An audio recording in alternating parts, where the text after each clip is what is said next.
എറണാകുളം കോതമംഗലത്ത് കൂലി ചോദിച്ചെത്തിയ യുവാവിന് ക്രൂരമർദ്ദനം. മർദ്ദനമേറ്റ യുവാവ് കോതമംഗലത്തെ സ്വകാര്യ ആശുപത്രിയിൽ ചികിത്സയിലാണ്. സംഭവം അറിഞ്ഞ സ്ഥലത്തെത്തിയ പൊതുപ്രവർത്തകർക്കും മർദ്ദനമേറ്റു. ചൊവ്വാഴ്ച രാവിലെ 11 മണിയോടെ പല്ലാരിമംഗലം ഇഞ്ചക്കുടിയിലുള്ള പ്ലൈവുഡ് കമ്പനിയിലാണ് സംഭവമുണ്ടായത്. AC മെക്കാനിക്കായ KM കബീറിനാണ് മർദ്ദനമേറ്റത്. AC ഫിറ്റ് ചെയ്തതിന്റെ കൂലി വാങ്ങാൻ എത്തിയതായിരുന്നു കബീർ. കൂലിയുമായി ബന്ധപ്പെട്ട തർക്കമുന്നയിച്ച കമ്പനി ഉടമകളും ബന്ധുക്കളും ഉൾപ്പെടെ 5 അംഗ സംഘം ബഷീറിനെ ക്രൂരമായി മർദ്ദിക്കുകയായിരുന്നു. തലയ്ക്കും ശരീരത്തിനും പരിക്കേറ്റ കബീർ കോതമംഗലം ബസേലിയോസ് ആശുപത്രിയിൽ ചികിത്സയിലാണ്. പ്രശ്നമറിഞ്ഞ സ്ഥലത്തെത്തിയ CPIM Kudamunda branch secretary VP ബഷീറിനും മർദ്ദനമേറ്റു. ബഷീറിനെ കോതമംഗലം താലൂക്ക് ആശുപത്രിയിൽ പ്രാഥമിക ചികിത്സയ്ക്ക് ശേഷം വിട്ടയച്ചു.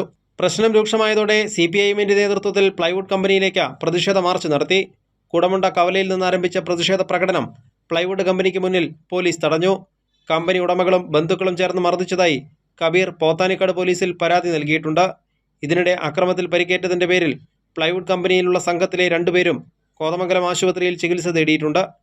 കൈരളി ന്യൂസ്, കൊച്ചി.